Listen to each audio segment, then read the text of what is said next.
সুপ্রভাত বন্ধুরা, আজকে আমি সকাল সকাল উঠে পেলাম। এখন বাজে সকাল 6টা। উঠে দেখি বা গাছের মধ্যে তো ফুল রয়েছে। আমি গাছের মধ্যে ফুল দেখাতে পারি না, তার কারণ হচ্ছে আমার শাশুড়ি মামার আগে ঘুম থেকে উঠে পড়েন, তো তার জন্য ফুলগুলো তুলে নেয় পুজো দেওয়ার জন্য। তো দেখো, আজকে তোমাদেরকে দেখাবো আমাদের গাছে ফুলগুলো কি সুন্দর হয়েছে। তো আমাদের মানে কিছু কিছু গাছ আছে, ফুল গাছ আছে, মানে তোমাদেরকে আজকে সেটাই শেয়ার করব। তোমরা অবশ্যই কেমন হয়েছে জানাবে কমেন্ট করে। এই দেখো ফুলগুলো, এই ফুলগুলোর নাম কি আমি জানি না, তোমরা অবশ্যই বলবে তো এই ফুলগুলোর নাম কি। এই ফুলগুলো না অনেক বেশি, মানে ফুলগুলো গাছে ধরে আর কি, খুব সুন্দর হয় ফুলগুলো ধরে। তো বন্ধুরা দেখতেই পাচ্ছ, এই যে এইটা এখানেও ফুল গাছ লাগিয়েছিল শাশুড়ি মা এনে। তো এখানে দেখো একটা ফুল হয়েছে, এটা কি নয়নতারা ফুল বলে মনে হয়। আর এই পাশে হচ্ছে সেম ফুলই মনে হয়, এটা সাদা আর কি। তো এটা দেখিয়েছো তোমরা, সরি দেখিয়েছি আর কি। এই যে ফুলগুলো, আমার ছেলে কান্না করছিল, তাই ছেলের কাছে ছুটে চলে গেছিলাম আগে। তারপর দেখো আমাদের তুলসী গাছকে একটু তোমাদেরকে শেয়ার করলাম, আমাদের তুলসী গাছটা কেমন হয়েছে দেখতে। তোমরা অবশ্যই কমেন্ট করে জানিও, ঠিক আছে। দেখো আমাদের তুলসী গাছ এটা। তো এখানে হচ্ছে মানে কৃষ্ণ তুলসীও আছে, পাশেই আছে। তো এইটা হচ্ছে আমাদের তুলসী গাছ। আর এইখানে হচ্ছে এই যে ছোট ছোট ফুল গাছগুলো লাগিয়েছে।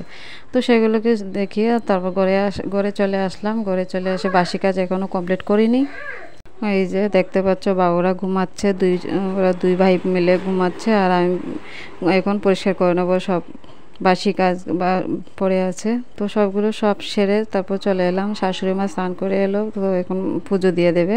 তাই বললাম শাশুড়ি মা যে ফুলগুলো তুলে এনেছে সেগুলোকে একটু দেখিলাম। দেখো তোমরা ফুলগুলো দেখতে কেমন, খুব সুন্দর লাগছে তাই না বলো ফুলগুলো দেখতে। এই যে দেখতেই পাচ্ছ।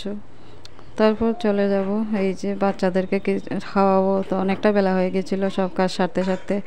এই যে দেখতে পাচ্ছি শাশুড়ি মা পুজো দিয়ে দিচ্ছে। ঠাকুর পুজো সকাল সকাল দেওয়া হয়, তাই সকাল না, এখন 10টা বাজে। তো সকাল পুজোর দিচ্ছে। আর আমি ভাবলাম বাচ্চাদেরকে খাইয়ে নেই, অনেকটা বেলা হয়ে গেছিলো। ওর বাবা দেখছি বাজার থেকে টিফিন নিয়ে এসছে। এই যে দেখতে পাচ্ছ লুচি তরকারি, এটা নিয়ে এসছে। তারপর দেখো ছেলেদেরকে খাইয়ে নিচ্ছিলাম, ওরা দুই ভাইকে দুজন দুপাশে বসেছিল, না হলে খাওয়াতে অসুবিধা হয়, তাই দুজনকে দুই পাশে বসিয়েছি। তো দুজনকে খাওয়াই দিচ্ছি, আর পাশে ওর পাপা খেয়ে নিচ্ছিল। এই যে দেখতেই পাচ্ছ বড় ছেলে খাচ্ছে, আর এইদিকে হচ্ছে ছোট ছেলেকে খাইয়ে দেবো। এই যে তো এখন খাইয়ে দেওয়া হচ্ছে ছোটো ছেলেকে। তো বন্ধুরা, যারা আমার ভিডিওটি সাবস্ক্রাইব করেনি অবশ্যই সাবস্ক্রাইব করে দিও। আর যারা ভিডিওটি সাবস্ক্রাইব করেছো তা স্কিপ না করে পুরো ভিডিওটাকে দেখো। আর যদি আমার ভিডিওটা ভালো লাগে অবশ্যই like comment share and subscribe করে দিও, বেশি করে শেয়ার করে দিও, ঠিক আছে। এই যে দেখতে পাচ্ছ বরমশাই খাইছে, এই যে পাশের ছেলেকে না। তারপরে দেখো আর শ্যুট করতে পারিনি। এই যে রান্না বান্না সব সেরে নিলাম। তো বাসনগুলো ছিল, বাসনগুলো বাইরে বের করে নিলাম। বাইরে বের করে বললাম আগে জামা কাচা, কিছু কাচাকুচি ছিল, তো সেগুলোকে কেচে মেলে দিই, না হলে শুকাবে না। ওয়েদারটা মেঘলা মেঘলা ছিল, তাই আগে কেচে দিলাম। তারপর বাসনগুলো ধুয়ে নিয়ে আসলাম ঘরে। যে দেখতে পাচ্ছ বাইরে বাসনগুলো রেখে দিয়েছিলাম, রেখে কাপড়গুলো কেচেছিলাম, কেচে বাসনগুলোকে ধুয়ে নিয়ে আসলাম ঘরে।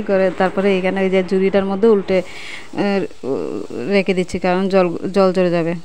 তারপরে দেখো রান্নাঘরটাকে পরিষ্কার করে নিলাম। এই যে একদম গ্যাসটাকে মুছে চকচকে করে নিলাম। তারপরে বাসন কুসন ধুয়ে সব কিছু একদম টিকটক করে রেখে তারপরে রান্নাঘরটাকে মুছে নিয়েছিলাম আগে, একদম মুছে টুছে সব পরিষ্কার করেছিলাম। তারপরে আসলাম ঘরগুলোকে পরিষ্কার করলাম, এই আলনাটাকে গুছিয়েছিলাম। তো ছেলে এখানে দাঁড়ায়, তো বাসে ধরে, তো ও হাতে নাগাল পায়, তাই কাপড়গুলোকে সব নিচে ফেলে দেয়। তো সেগুলোকে পরিষ্কার করলাম। এই যে বাইন্দা সব কিছু মুছে টুছে সব কিছু পরিষ্কার করে নিলাম। দেখতে পাচ্ছ সব কিছু। এই যে ছেলে খেলা করছিল, ছোট ছেলে খেলছিল। এই যে তারপর সব কিছু সেরে স্নান করে চলে এলাম। স্নান করে ছড়ে এখন খাওয়া দাওয়া করে নেবো, খিদে পেয়ে গেছে। দেখতে পাচ্ছ রান্নাটাকে একটু দেখিয়ে দিই তোমাদেরকে। আজকে মাছের ঝোল, কালকে তো করেছিলাম শুকনো লঙ্কা দিয়েছিলাম গুঁড়ো, আর আজকে কাঁচা লঙ্কা দিয়েই করেছিলাম। তো বন্ধুরা, যদি ভিডিওটি ভালো লাগে অবশ্যই like comment share and subscribe করে দিও। সুস্থ থেকো, ভালো থেকো, সবাই সাবধানে থেকো, টাটা।